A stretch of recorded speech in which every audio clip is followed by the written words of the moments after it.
It's yours truly, Ricovibes, and welcome to another edition of Take Five. My special guest today, the one and only DJ DX. What's up, man? I'm good. I'm good. Thanks for having me, man. Thanks. So you're from Guyana? Yeah. Okay. Guyana. Did you start playing music in Guyana, or was that here? Well, that's a good question. So my cousin, in Guyana, he came to me while I was in high school. He came to me that time. It was virtual DJ.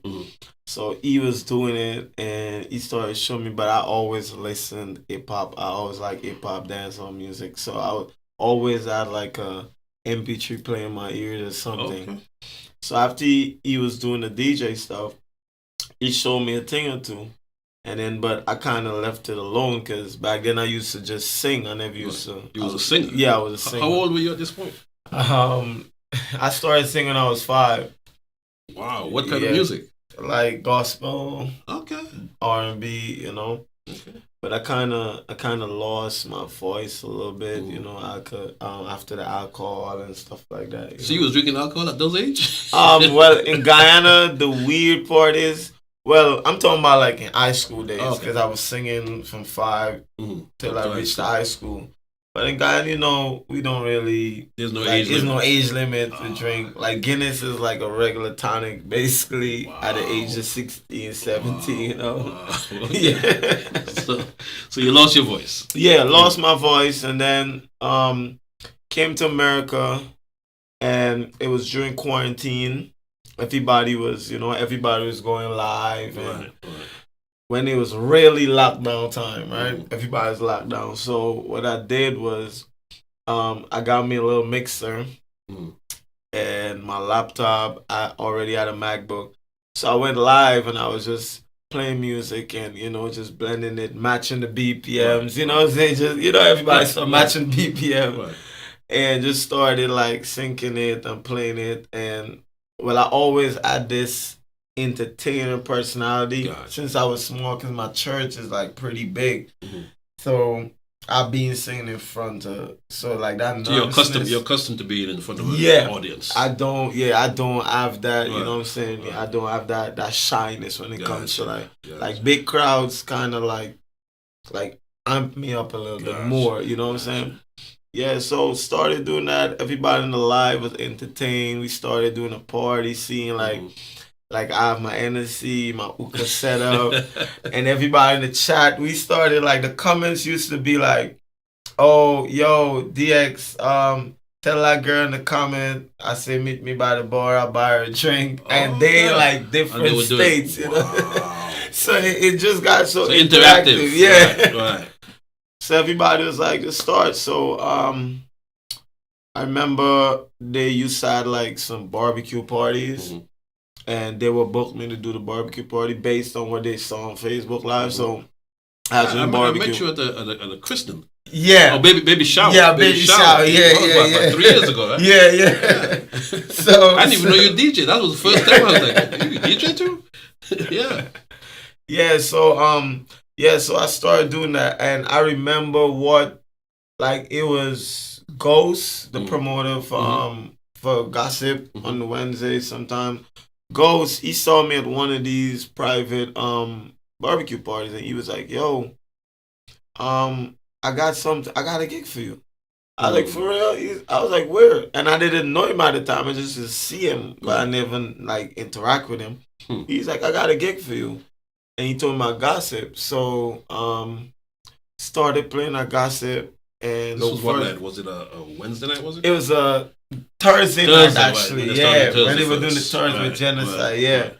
So I did that, that kind of gave me that, And, well, actually, Chef Tony, too, had a part to play in me actually being where I am. Really? Yeah, and I always tell people that because I was at Chef Tony one time, and I was just buying food. My laptop was in the car. And when I got there, there was a DJ playing at the time, and it looked like he was just playing like a song after song. He wasn't like mixing. Then had his headphone. He was just the mix was there, but he was just trying to as soon as this song finished, play another song. Yeah, he wasn't trying to mix. Blending them, nothing. Yeah, he wasn't trying to mix. He was just trying to play. Okay. So I asked him. I was like, I was like, hey, what's up, man? Can I have like 15 minutes just to play my laptop? He's like, you ready? You come right now. So I started playing. And when I started playing, everything just led up to, you know what I'm saying? Started playing like it was 30 minutes, the 30 minutes turned into an hour, then turned into 2 hours.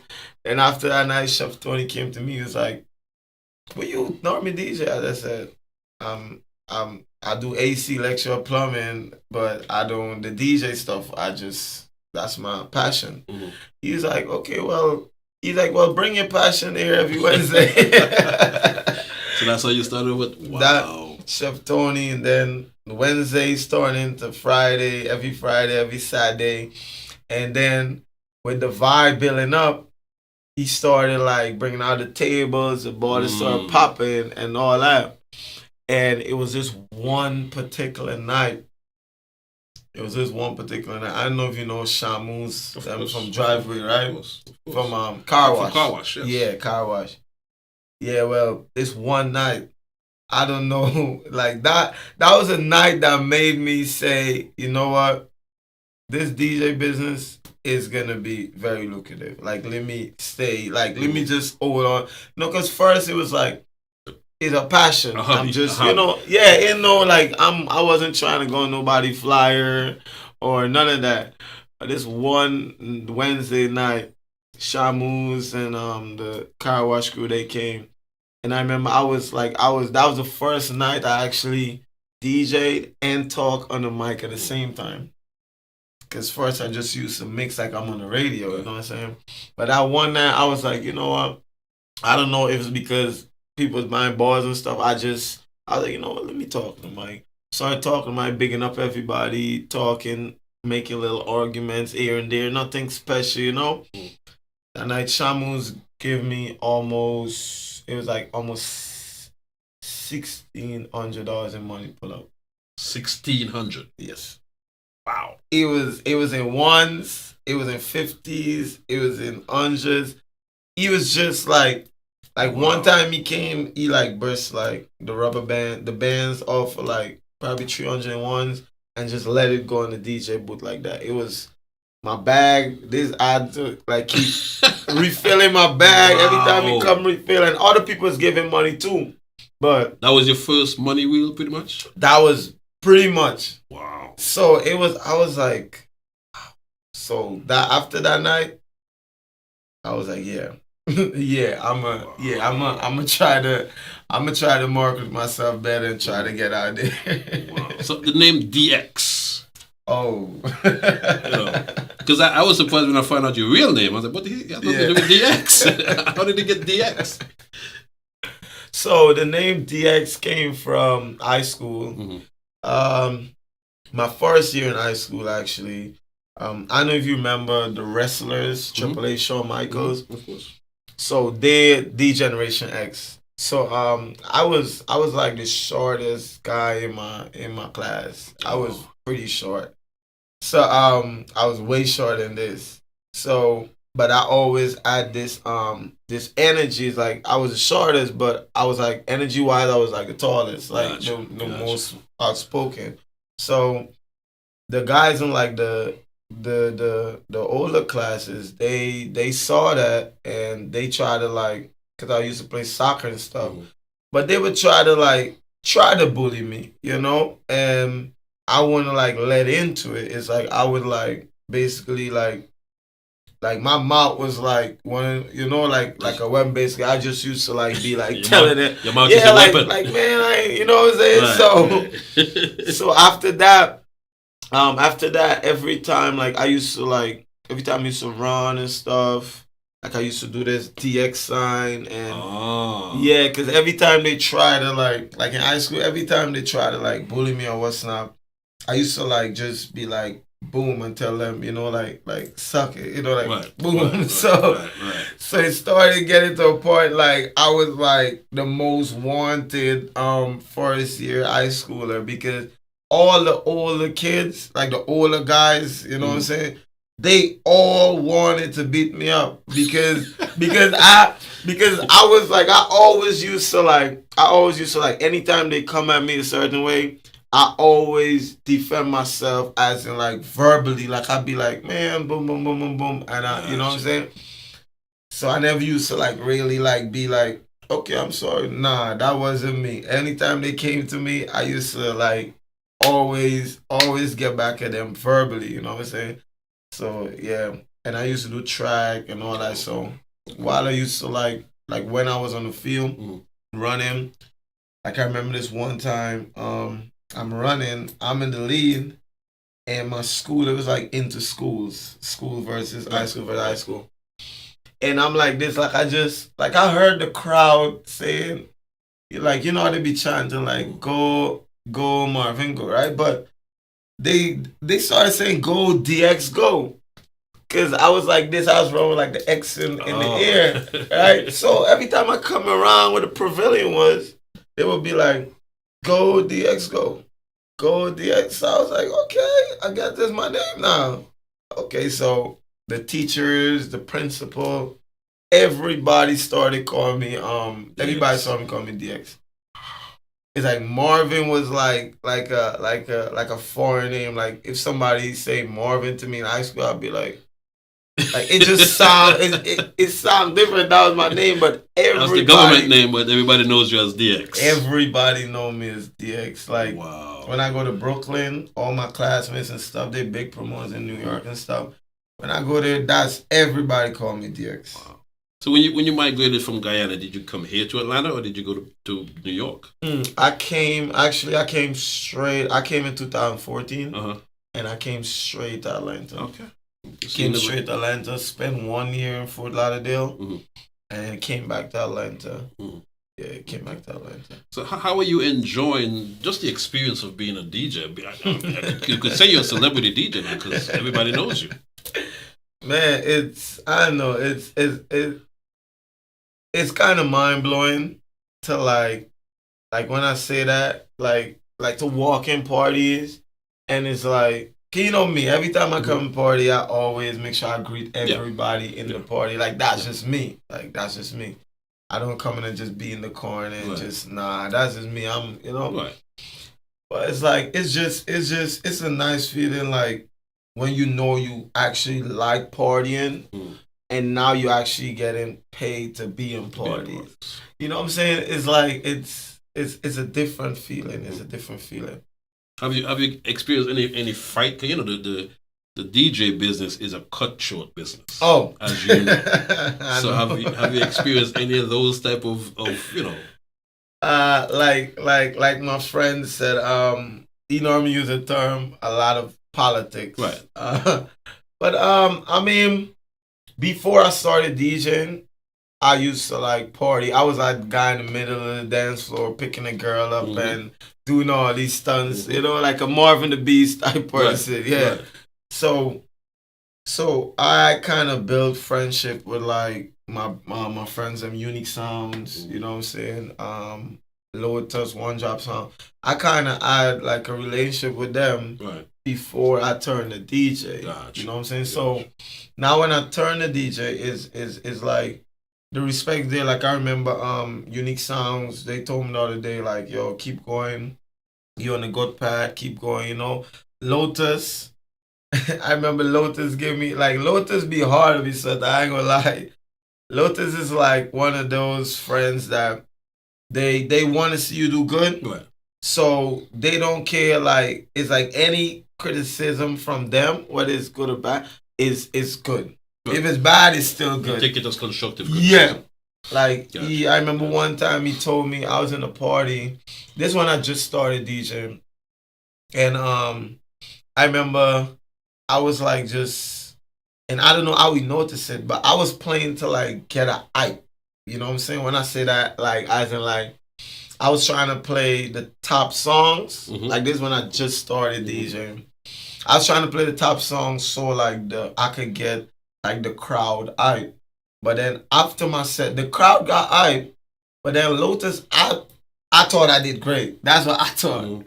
Lotus scared me. Lotus was like, yo, DX, come, let me talk to you. He's like, listen, you don't have to, you know, you don't have to play the top 50, right? Just vibe. Just let it. Not every song you play, you have to get an hype. Gotcha. Just let the music flow and make sure transitions are good, and just do that. You know what I'm saying? That's good advice. Yeah. So advice. that advice right there, Right. it took me forward because that's when I started like building other different sets, like not like try to get the crowd lit based on new songs. Gotcha. Let me try to get the crowd lit on some throwback New York songs. Gotcha. Some nice, 90s dancehall songs, That's what kind of made me build my crates up to a way that I could play at whatever time. If you want me to early warm, you want me to prime time, like whatever time. But I remember when he told me that, and it really helped me. It really helped me because if he didn't tell me that, I don't know. I would have probably kept doing the same thing. I probably want to see. You know what I'm saying? Because I thought that performance that night was great. Right. I thought it was great. Everybody. So you were coming off a high. Yeah. But we need that sometimes. Yeah, you need it because it helped me. It helped me. I swear it did. Wow. Which DJs did you grow up listening to? Like who do you thought was that's the man? That's the man. I would have to say Stone Love. Okay. Stone Love. And it's crazy that I actually met the guy from Stone Love. The Billy Slaughter? Billy Slaughter. Actually, like, he live here now, right?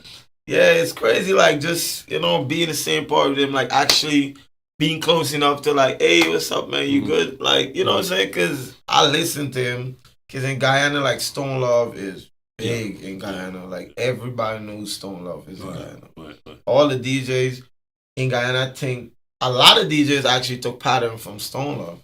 Around the world, not just Guyana. Around the world, everybody, Stone Love, set the trend, set the pattern. Yeah. Wow. Is that one of your goals to go back to Guyana and play as a DJ? It is. It actually is, and that's why. That's why everywhere I go, that's why I created that hashtag Kid from Linden, because it's like I'm from Linden, Guyana, like 45 minutes from Georgetown. So it's like I try to like represent for my city in a way, like when it's time for me to go back there, you know what I'm saying?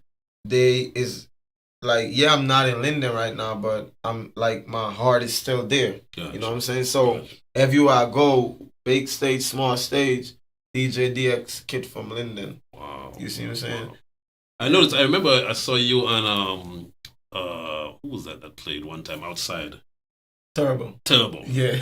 And that's when I started really taking notice. I'm like, this guy is, he's like one of the most improved DJs I've seen, because I saw you messing around at early, and then that particular day, I think it was like on a Labor Day or something. Yeah, it was. Right outside of Gossip. Right outside of Gossip. I think it was Labor Day Monday. Labor Day Monday. Yeah. And I said, okay, we need to take him seriously. We need to take him seriously. And from that day till now, I started looking at you different. I said, this guy is different. Yeah, it's different. What is your ultimate goal? Well, would you ever be an artist again? That's a good question, because I actually looked up like some vocal classes, vocal training classes, because somebody told me it's not that I lost my voice, it's just with the alcohol and stuff. But you still drink a lot. I still drinking. So I would have to that would have to be something that I would have to either lower down on, or if I take a shot, it would have to be with no ice. Oh, probably because it's the ice that the really cold, is the cold. Yeah. So it'd have to be probably no ice, shot here, shot there. But that would be hard though. I ain't gonna lie, that would be hard. You like drinking? Yeah, I like Douce. I don't know. I just like Douce, Red Bull. I just like that combination right there. But when back to the question with the what's my goal, what I want to do as far. So I actually made a before I started DJing, I actually told the mother of my child one time. I told her, I was because I was in a living room, just on my laptop downloading music, and she's like, "What are you doing?" I said, "Downloading music." So she was like, "So what, you trying to be You trying to just DJ for fun? Or I said, no, I'm trying to be an international DJ. And I told her that without even seeing all of this that's happening now happen. Right. I told her that like probably before I started DJing Chef Tony. Wow. I told her that. And now it's like, I remember one time I DJ'd in Bliss. And you know DJ Blaze? Mm-hmm. So I came on after, like I came on probably around like 1 o'clock. And it was Memorial Weekend. So like the DJs before me, they played a lot of soca, right? So I came on and I was like, you know what? I was like, I ain't gonna come on here and just play more soca. So I came on and started off with like a drop back New York vibes. And the crowd got crazy. Crazy. And Blazer in the crowd. So I played for like 45 minutes. Mm-hmm. After that, I went into the dance or then went back into soca. So I brought back the soca after. I remember Blaze came to me after. Blaze was like, yo, Blaze was like, DX. It's like, man, boy, you got it. He's like, you got it. That's a huge compliment. Yeah. So that was, I was like, wow. I was like, nah, in no way, Blaze just told me that. You know what I'm saying? Wow. He's like, bro, you got it.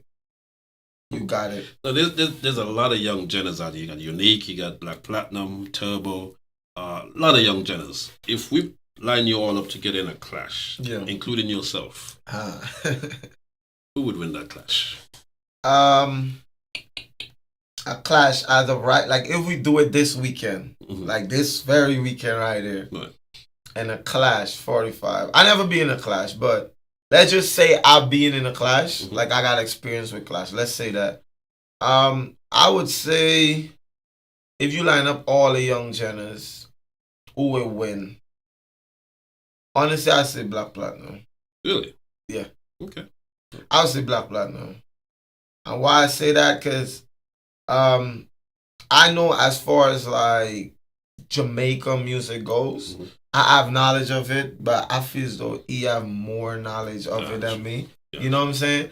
And Clash is more involved like dancehall music and not the new ones. Like so foundation. The foundation. Right. So it's like I'm talking about past 90s, not even 90s, earlier than that. So I would say if you line them up, I would that's say big of you because most people would say themselves. Nah. Why? Because the thing is that's why I asked you if it's like this very weekend right here. You know what I'm saying? So if it's a month from now, it probably could be you. If it's I would say a month or two. Okay. Probably, I definitely, because the thing is, like my arguments and stuff got really good, and my speeches and my presence on the mic, like on the top of the phone, it got, you know what I'm saying, it got really good. So I would say a month or two, but the thing is, I give respect where respect is due. Like Black Platinum, they doing their thing. They doing their thing. Like I like when I could go to a party. I'm not DJing, but the vibe is crazy. You know what I'm saying? And they do bring that. They do bring that energy. Yeah, they do. They do. Yeah. They do. Especially at Rum Punch. But yeah. Especially at that big stage. Yeah. Wow. Yeah. On a Tuesday, you at Spice House. Yeah, on a Tuesday, I'm at Spice House. Yeah. What's that experience like, and how did you get that gig? Because that's a huge gig. Yeah. To hold down a spot from, I think it was at 7 to 12 or something like that. 7 to 12. Right. Saturday past I actually did the 12 to 4. Wow. And I did the 7 to 3 in the morning. Wow. Saturday, like by yourself. 12 hours. So how did you get a gig like that? One, and two, how is your confidence after being able to hold down, such long hours? So what it is how I got the gig. So Mark, Sex and City Brunch, Prestige, shout out to Mark. Mark, he used to have his brunch there every last Sunday. So he would book me, and I would play like I used to play there, and the owner of Spice House would be in there at the same time. Right. And he would see the vibe. Like every time I played with Mark's Brunch at Spice House, I always played twice. He got me coming early, cause you know me and them friends. So I'll be like, I come early or loud early while nobody in there. Right. And then I'll play an hour in prime time. So my presence, like when every time I get on there, like my energy, like the crowd would always get like really lit and, you know, making a lot of noise and the girls would dance and stuff like that. So the owner, he noticed it, but he never like came to me and talked to me and what's not. So it's one time I was in there, it was Father's Day, and I took two of my guy friends. Like I was like, yo, because one of them a dad, the other one he's not a dad, but it was a daytime. I was like, yo, what y'all doing? Let's go to Spice House, you know? Mm-hmm. And I was like, on me. So I took them to Spice House, and like we was at Spice House, we eating, we smoking, drinking, and you know, like a little Father's Day ritual, you know, lunch. And I saw the owner. And I don't know, I was like, you know what, let me try to. So I approached him and I was like, all right, good day, sir. I was like, you're Ace, right? He's like, yeah. I said, you the owner of the spot? He's like, yeah. I said, well, I'm DJ DX. He was like, I know who you are. You be getting them people dance around my couches and stuff up in there at Mark Brothers. And he's like, nah, I'm playing you, man. You lit. So I was like, yeah, thanks. And I was like, you have any like available dates like during the week? And he was like, yeah, my Tuesdays are open. And so I was like, when you want me to start? And then he said, you could start next week. So I came there early, 30 minutes before, set up, boom, started playing, and right after that, he was like, what you doing on Saturdays? Oh, wow. And then, cause you know, DJ A, he do Fridays. Right. So I started playing Saturdays too. And then I remember after I kept doing Tuesday, Saturday. And Saturdays is when I really be on the microphone and, you know, and like, and the thing about it, when I play there, I play for everybody. Americans, Caribbeans, Africans, and I proportion like the time in which I play a certain set equally. So when my soca people are having fun, then now we're gonna turn up with my Americans, my Atlanta Americans people. So and after that it built my confidence. It built my confidence. It also built my knowledge of different type of music, and it built like now it's like with me DJing there, like I said, I just did 12 hours there Saturday. Yeah, it's a long time. Now it's like, for me to do an hour now is nothing. Is nothing. You know what I'm saying? Because I went like 12 hours, but I did 12 to 4, then did 7 to 3. Like, if I could do that an hour now, is basically nothing. But Spice House, they actually, so me DJing there, they have partnership with this spot on the south side called Carly B and Neo actually own the spot. Oh, really? It's called, I forgot the name of it, on the south side, if I'm not mistaken. But it's a restaurant, forgot the name. Johnny's Chicken and Waffles. That's it, Johnny's. So while I got a gig there through Spice House to play every Friday. Met Carly Red, you know, and she came in, you know, she was vibing me one night, the other night she's vibing. And she actually she like messaged me. So I was like, I look at my DM, I was like, there's no way Carly be my DM. You know what I'm saying? I was like, what? I'm driving, I'm like, wait, hold on. So I look, she was like, hey DX, I got an opportunity for you. I was like, she's like, would you like to be a part of Love and Hip Hop? I was like, yeah. So I was actually in Love and Hip Hop. Really? Yeah, the episode when she signed to the record label. Wow. Yeah, so they had to do contracts and all that stuff, but. And all this happened within a 2-year span or 1.5 year span. Yep. Love and hip hop. Man, you got to be in the right place at the right time. Yep. Obviously. That's what I tell people. Is all the opportunities are endless. It's like you would never know, like where. Like I might be here right now, and then probably next week somebody booked me to DJ in Germany or Europe. Is you just never know where music could take you. Right. So I take it you're gonna stick with music. Yeah. I'm definitely gonna stick with music. Well, I got my own business, AC Electrical Plumbing. But honestly, since I've been DJing, I haven't really been like I've been putting like more into the music and like less into the AC stuff. But I'm a find that balance though, because as DJs. In the daytime, especially me playing all them hours in the night. Yeah, you're tired. You're gonna be tired. To get up to do an AC business. What? That's tough. Yeah. That's tough. Yeah. But shout out to the guy and these folks, man. Let everybody know who you are, where you're from. I mean, they already heard, but yeah. Well, my name is Marvin. That's my government name. I'm from Linden, Guyana. Well, DJ DX, that's my DJ name. Hashtag Kid from Linden.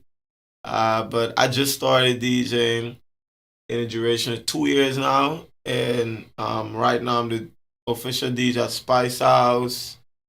And I'm Blade Summoner's DJ. Shout out to Blade. And I mean, I'm a traveling DJ too. I DJ in Brooklyn, Nashville, and Orlando already, and New Jersey. Wow. Nice. Yeah. Nice. So nice. So is there any place here in Atlanta that you haven't played yet that's on your on your goal? On my goal.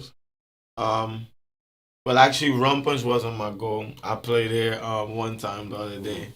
But other than that, that's on my goal to play at. I think you've played just about everywhere, right? The only place, well, I'm actually a part of Escape Committee. Like, I'm actually part of, like, the ambassador committee, you know what I'm saying? But I never played an Escape before. Okay. That would be a goal right there, to play an Escape. Escape Sundays. To play Escape Sundays. Okay. It would. See, so they're listening. I'm sure they hear you. Escape Sunday is on his goal of places to play that you haven't played yet. In Atlanta, yeah. Man, DX, man, I'm proud of you, man. Yeah, appreciate you, man. Appreciate you. Because I've watched you from here to here. Yeah. You do your thing. Thanks. When I tell you, I see you upon a Monday. Yeah. And your speeches are powerful. Yeah. Thanks. Speeches are powerful. So, folks. My special guest today on Take 5 is the one and only DJ DX, aka Marvin. Yeah. I like DX better. Yeah. And we'll be back with another edition of Take 5.